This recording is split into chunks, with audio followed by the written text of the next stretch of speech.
Area of cross section of the conductor, ये हमारे पास एरिया है cross section of the conductor का, और टाउ क्या होता है एवरेज रिलैक्सेशन टाइम। ये भी हमने, ये सब कुछ हमने ऑलरेडी पहले पढ़ा है। समझे आप, एवरेज रिलैक्सेशन टाइम भी हमने पढ़ा है।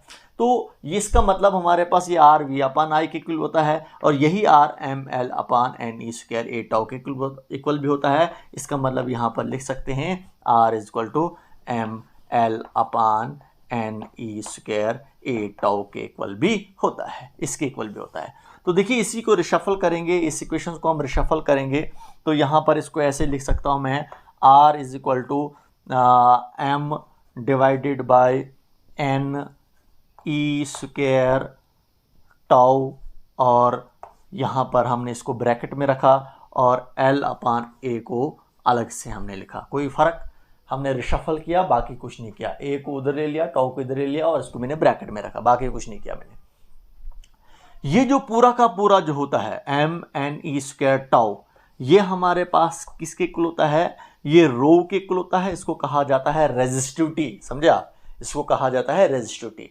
रेजिस्टेंस ही होता है इन द फ्लो ऑफ करंट में, समझे आप, ये भी एक रेजिस्टेंस ही होता है। लेकिन ये वाला रेजिस्टेंस जो है ये डिपेंड करता है nature of material of the conductor पर, समझे आप, कि हमारा कंडक्टर किस मटेरियल से बना हुआ है। ये मेटालिक कंडक्टर है, समझे आप, ये अलॉय है, ये सेमी कंडक्टर है, कौन सा हमारे पास कंडक्टर है उस पर डिपेंड करेगा ये। तो ये भी हमारे पास रो जो है, जिसको क्या कहा जाता है, रेजिस्टिविटी कहा जाता है, रेजिस्टेंस ही होता है, obstruction in the flow of current ही होती है ये भी, लेकिन डिपेंड करता है nature of the material of the conductors पर। तो इसके साथ में इस पूरे की जगह पर क्या लिखा मैंने, रो लिखा, और साथ में हमारे पास एल अपान ए है। यहाँ पर आपको मैं बोलूँगा ये रो क्या है हमारे पास, रो हमारे पास क्या है, दैट इज रेजिस्टिविटी, रेजिस्टिविटी। तो देखिए हमारे पास ये आपके पास जो आ रहा है, रो के आपके पास आ रहा है रेजिस्टिविटी। तो यहाँ पर हमारे पास एक और एक्सप्रेशन आ गई, समझे आप, एक और एक्सप्रेशन हमने फाइंड आउट की किसकी, रेजिस्टेंस की।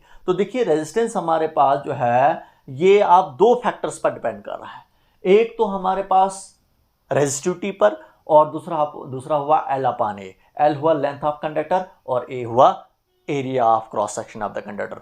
तो हम ऑन द होल ये कह सकते हैं dimension of the conductor. Dimensions में आता है लेंथ, ब्रेड्थ, एरिया, ये सब कुछ आ जाता है, वॉल्यूम, सब कुछ हमारे पास कंडक्टर का आता है। तो इसका मतलब रेजिस्टेंस जो हमारे पास है ये आप nature of the material of the conductors पर भी डिपेंड करता है, और डायमेंशंस ऑफ द कंडक्टर पर भी डिपेंड कर रहा है। तो देखिए यहाँ पर रेजिस्टेंस जो है वो डायरेक्टली प्रोपोर्शनल टू एल आ रहा है। इसका मतलब अगर हमारे पास कंडक्टर की लेंथ बढ़ेगी तो रेजिस्टेंस भी बढ़ जाएगा, लेकिन resistance is inversely proportional to area of cross section. जो ये एरिया ऑफ क्रॉस सेक्शन है, अगर हमारे पास एरिया ऑफ क्रॉस सेक्शन बढ़ जाएगा तो रेजिस्टेंस हमारे पास क्या हो जाएगा, वो कम हो जाएगा, समझे आप। तो ये हमारे पास हुआ, ये हुई डायमेंशन, समझे आप, लेंथ हमारे पास कंडक्टर की dimensions, length, area of cross section, समझे आप, वॉल्यूम, सब कुछ आ जाता है डायमेंशंस पर।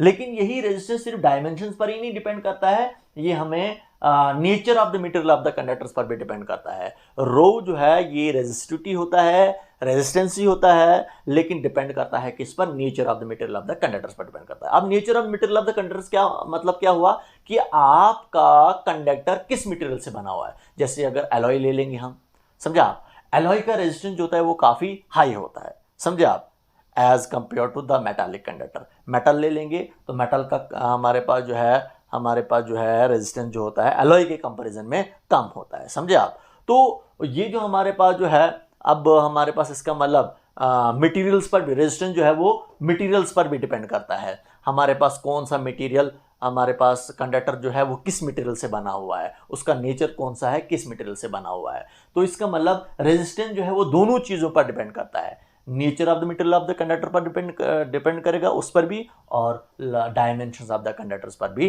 डिपेंड करेगा। तो दोनों चीज़ों पर डिपेंड करेगा, समझे आप। तो देखिए ये आपके पास सेकंड फार्मूला हमने निकाला किसका, रेजिस्टेंस का, समझे आप। यही रेजिस्टेंस जो होता है ये रो एल अपान ए के इक्वल भी होता है। ये हमने रेजिस्टेंस पढ़ा, और काज ऑफ रेजिस्टेंस भी हमने पढ़ा कि रेजिस्टेंस किसकी वजह से होता है। Okay, good bye.